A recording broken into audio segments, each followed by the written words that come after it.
Magandang oras mga kababayan, mga ka-Golden Boy. Meron tayong video dito galing sa Bilyonaryo Channel. Of course, atin naman bisitahin ang issue.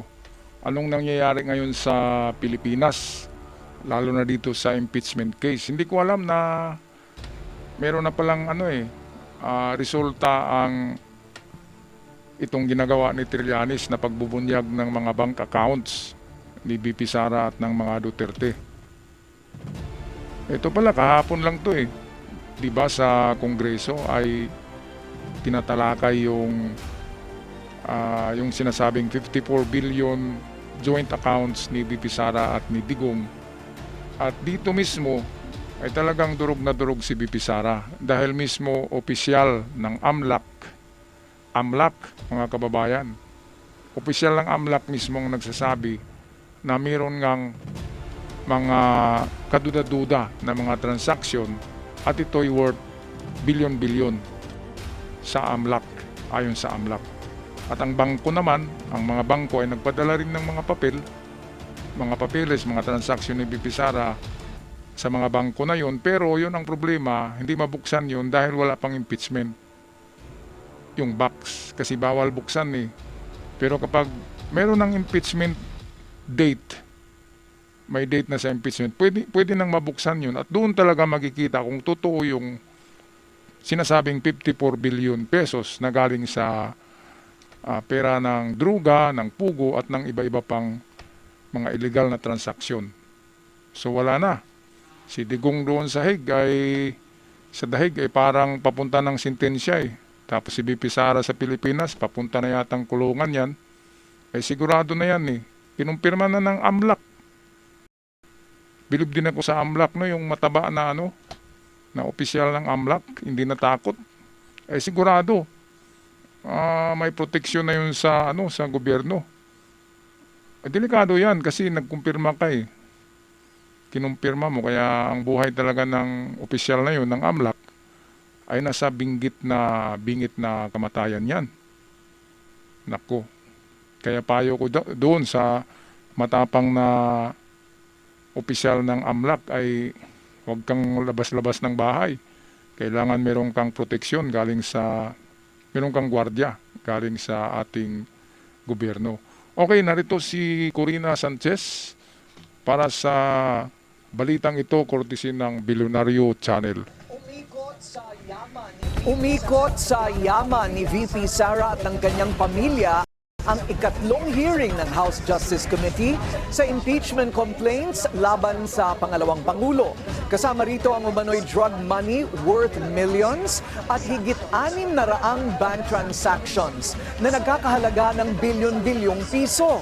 Ang detalye sa agenda report ni Isaiah Mirafuentes na tulad ng live mula sa Batasan. Isaiah, ano na ang iyong update sa ngayon? Corina, sa pagdiligan ng House Justice Committee kaugnay sa impeachment complaints laban kay Vice President Sara Duterte, absent ang vice. At karamihan sa mga naukat ay patungkol sa ang BP, ang BC. Paanong hindi ka absent? Sisipot ka pa dyan. Ano bang mukha na iharap mo dyan? Bistado na. Di ba, mga kababayan? Kahit ako, hindi na ako magpapakita kung ganyan na kinumpirma mismo ng AMLAC na mayroon ng mga transaksyon na bilyones. Saan kukuha ng bilyones si VP Sara, di ba? Bakit mayroong bilyones? Yung kinumpirma ng AMLAC, nasa 7 billion eh. Pero yung record ni Trillanes na nakopya sa mga bangko ay nasa 54 billion lahat. Kasama daw diyan ang sa family ni Digong kay yung kanyang pangalawang asawa, yung kay Paulo. At iwan ko lang kay Basti kung meron, basta 54 billion pesos lahat daw yan. Okay, balik tayo sa bilyonaryo. yaman ni VP Sara. Bilyong-bilyong halaga ng di umano yaman ang detalyadong binulgar ni former Senator Antonio Trillanes sa pagdinig ng House Committee on Justice ngayong araw. Ayon kay Trillanes, 2016 nang may tumawag raw sa kanyang nagngangalang Joseph De Mesa na dati raw ay taga-suporta ni FPRRD. Pero bumitaw ito nang malamang may pagmamayari ang mag-amang Sara Rodrigo Duterte na bank accounts na bilyones ang halaga. Sa aming pagpupulong, binigyan ako ni Ginoong Dimesa ng mga kopya ng mga dokumento na nagpapakita ng mga bank accounts sa pangalan ni na Rodrigo Duterte at Sara Duterte sa Bank of the Philippine Islands, BPI Julia Vargas Branch, sa Pasig at sa EDSA Green Hills Branch. At sa Banco de Oro, Unibank, sa lungsod Mandaluyong. Umabot daw sa mahigit 2.4 billion pesos sa mga dumaan sa nasabing bank accounts. Sinabi rin ni Trillanes na nakakubra raw ang pamilya Duterte ng milyones mula sa isang drug lord na nagngangalang Samuel Uy. Umabot raw sa mahigit 23 Naku, million grabe, pesos ang kabuang natanggap Sabi ni nga Sara ni Duterte mula kay Abante, Uy. ni Congressman Abante na nalula daw siya, nalipong. Nalula siya sa ang dami-daming daw mga zero, hindi niya malaman kung bilyon o milyon. Dami-daming zero ng mga nakalagay sa account na to. Kaya kahit ako, mahirapan ako mag-identify sa 1 million na zero at saka billion na zero, yung dami-daming zero niyan eh. Alam natin, milyon lang eh. Kung billion na kaya, di ba mga kababayan, daming zero. Kaya nga si Abante, nalulula si Congressman Abante eh. Kaya ito na yung kinakatakutan talaga nila BP Sara. Kaya nga, pilit nilang makaupo kagad sila by itong pagpatalsik kay PBBM. Magkaroon ng revolusyon, matalsik si PBBM, para automatic na makaupo sila. At kapag uupo sila, wala nang maghalungkat sa kanyang mga kaso. At kahit may maghalungkat pa, mayroong immunity ang presidente, hindi pwedeng kasuhan. Yun ang ina-after ni BP Sara, na makaupo kaagad siya sa trono ng presidente para mawala lahat ng kaso na yan. Sa kasamaang palad, parang ang panahon ay wala sa kanyang side. It's not on her side ang luck. Ang swerte ay nawala. Iwan ko lang kung bakit nawala, di ba? Noon, ang swerte-swerte nila pinagpala sila ng ewan ko sinong nagpapala sa kanila, bakit ang dami-daming pera nila. Di ba mga kababayan? Kaya ngayon, wala na talaga. Umpisa na to ng ng karma sa kanila. Si Digong doon sa Dahig, wala na. Parang unanimous palagi yung desisyon doon. Hindi ko lang nasundan masyado yung sa Dahig Ito kanina ko lang tiningnan tong impeachment na to Kasi nawalan ako ng gana, ang impeachment na naman, basura na naman yan. Ngayon, malakas na talaga malakas na talaga ang ebidensya. So, pwede ngang matuloy na yung impeachment na yan. Kasi nga, nandyan na ang ay siguro marami na namang makidnap nito na mga taga-AMLAC, no? Kasi sila yung gumagawa ng kumpirmasyon Pati yung mga taga-bangko, takot na yan. Kailangan yan ng proteksyon ng gobyerno. Paano magtestimonya yung mga taga-bangko, di ba? Ang pamilya mo madadamay, tsaka hindi ka na makalabas-pasok, wala ka ng freedom. Kapag may kaso na ganyan, na ang kinalaban mo ay alam nyo na, ay hindi ko na lang sasabihin, marami na naman ang magagalit, di ba mga kababayan? Kaya ito na nga yung kinakatakutan ni BP Sara na mangyayari, itong mabunyag ang katotohanan nitong bank accounts na bilyon-bilyon ang laman. Okay, balik tayo sa Bilyonaryo Channel. Si FPRD naman, tumanggap raw ng mahigit 15 million pesos. Si FPRD naman, tumanggap raw ng mahigit 15 Ayun, million pesos. Si Basti palang Si malaki, Basti Duterte, akala ko wala. may mahigit 52 52 million pesos. Si Pulong, nakakuha rin daw kay Uy ng mahigit 38 million pesos. Ayun, kay Pulong 38 Si milyon. Pulong, nakakuha rin daw kay Uy ng mahigit 38 million pesos. Oh. Habang si Hanilet at Kitty Duterte ay nakakuha raw ng mahigit 53 million pesos. Ito na, Bago pa itong sumalang si Trillanes, Tabatsoy. may isiniwalat Mga na ang kababayan. Anti-Money Laundering Council. Nako, kung kayo kaya ang nasa AMLAC, tapos kayong imbitahin diyan, papayag kaya kayo, mga kababayan? Kahit kayo'y anti-BP Sara, papayag kaya kayo? Kasi malagay sa alanganin ang buhay mo diyan Alam mo naman kung sino yung mga kalaban, di ba? Walang respeto sa buhay ng tao ang mga yun. Kaya si Tabatsoy, wishing you good luck sir sa katapangan mo. Huwag mo lang kaligtaan na bumili ng bulletproof Kahit na yung China made lang na tag 7,000. Kasi delikado talagang buhay mo dyan. Saka helmet din na Kevlar na bulletproof. Ano pa ba? Bumili ka na rin ng ano mo, sariling service license firearm mo. At least makakalabit ka lang ng 2 beses, no? O 3. At huwag kalimutan na mag-request sa gobyerno dahil ginamit ka dyan ng gobyerno. Mag-request ka ng 3 alalay mo, isa sa kaliwa, isa sa kanan, at isa sa likod, di ba? Naka-triangle yan para sa seguridad mo. At of course, humingi ka rin ng bulletproof na sasakyan. Kung ihatid sundo ka sa opisina o kung saan ka man ihatid sundo. Pero mas maganda, humingi ka na lang ng sweldo sa gobyerno at itatago ka na nila sa safe house. At huwag ka nang magtrabaho, huwag ka nang maglabas-pasok, bahay to AMLAC office. Kasi sa ngayon pa lang, ay delikado na talaga ang buhay mo. Kaya saludo rin ako sa iyo, matapang ka, at dahil sa ginawa mo ay magkaroon ng realidad yung mga sinasabi ni Trillanes. At mabunyag ang katotohanan at malalaman ng mga sumusuporta sa mga taong ito, ng mga Duterte, na totoo pala yung mga sinasabi ni Trillanes. At marami na ang magbago ang isip. Di ba, mga kababayan? Sana ay lalabas ang katotohanan nito. There are suspicious transactions and covert transactions found in our system database for record. There are suspicious transactions and covert transactions found in our system database for record.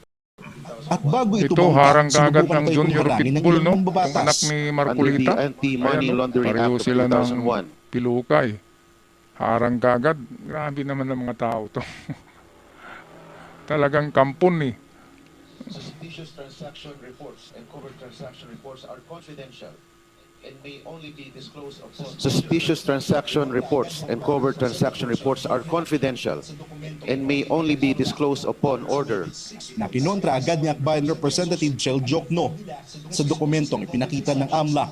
Umabot sa mahigit Ayun, 6.77 billion pesos 77 billion ang flag nila pesos. na Sabi suspicious ko na and nga ba, covert transactions 67 ni VP billion Sara.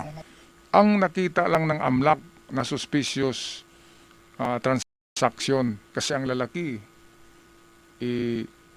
ako nga kung magdeposito ng ano bang klaseng mga bangko tong mga bangko natin, no?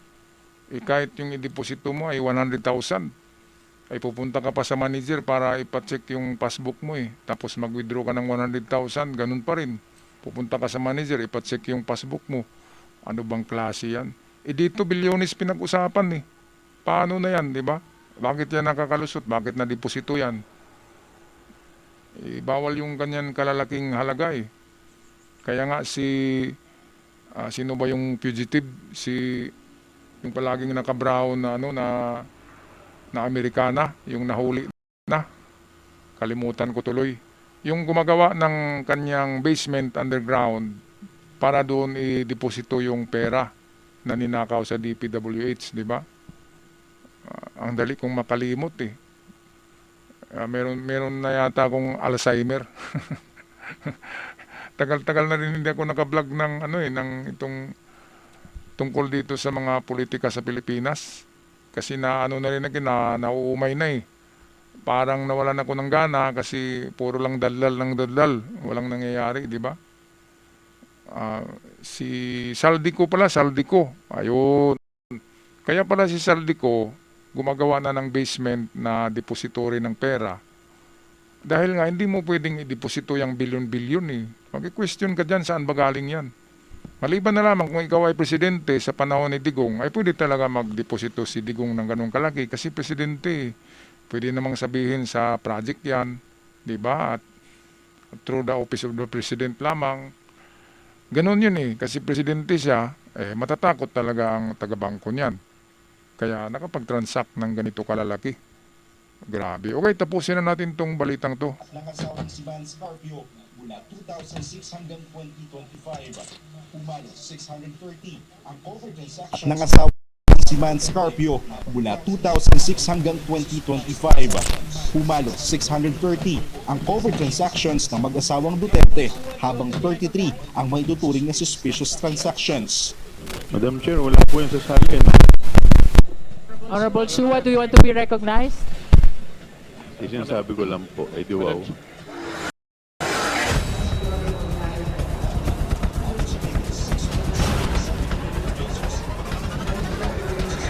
No, sa dokumentong ipinakita ng AMLAC, umabot sa mahigit 6.77 billion pesos ang na-flag nila na suspicious and covered transactions ni VP Sara at ng asawang si Man Scarpio Ayun, so grabe, mula napakarami naman ng 2025. 630 transaction na billion, ang covered transactions ng mag-asawang Meron pang Duterte. 33, baka yan yung billion. At yung 630, yan yung million. Grabe. Ang dami-dami talagang pera. Kaya nga ay ganun na lamang ang ang pagpursige nila na mapatalsik si PBBM kaagad-agad para maiupo si VP Sara at magkaroon ng immunity at hindi na matuloy ang mga banta-banta na yan ni Trillanes. Ngayon hindi nila nahabol eh. The time is not on their side. Ika nga. Ang swerte ay nawala sa kanila eh. Minalas, naubusan ng swerte. Yun ang ibig sabihin. Kaya hindi naman ako galit sa mga Duterte. Dahil noon ay sabi ko okay na merong maging Bisaya na presidente. At least merong nagiging Bisaya na presidente. Kasi walang presidente na galing sa Visayas eh. Walang Bisaya eh, lalo na taga Mindanao. So believe tayo diyan noon. Pero nung nagkaroon ng tukhang, diyan tayo medyo tumiwalag na dahil tukhangan na eh. Di ba mga kababayan? Kaya, eto na, sa likod pala ng tukhang ay merong tinatago na parang smoke screen lang ang tukhang eh, para maligaw yung mga isip ng tao. Yung mga transaksyon na hindi yun makikita. Dahil nasa smoke screen, parang may usok. Yun yung tukhang na medyo pinagulo, pinadilim ang buong Pilipinas. Grabe na yun. Grabe rin na rehimen yun. Parang kay Ayatollah din, no? Na kay Kamini. Na daming execution na nangyayari. Alright, anong masasabi nyo dito mga kababayan? Ito ba ay guni-guni lamang? Itong sinasabing bilyon-bilyon. Ito na nga, kinumpirma ng AMLAC na meron. Kaya hirap talaga ng mayaman, mga kababayan. Mayaman ka nga, marami kang problema. Alright, so ako'y magpaalam na. Maraming salamat sa lahat. Ako'y sumasaludo sa inyo, sa aking mga avid followers at sa aking mga bagong visitors. Maraming salamat sa pag-subscribe. Malaking tulong na yan. Hanggang sa muli, paalam at ingat ang lahat.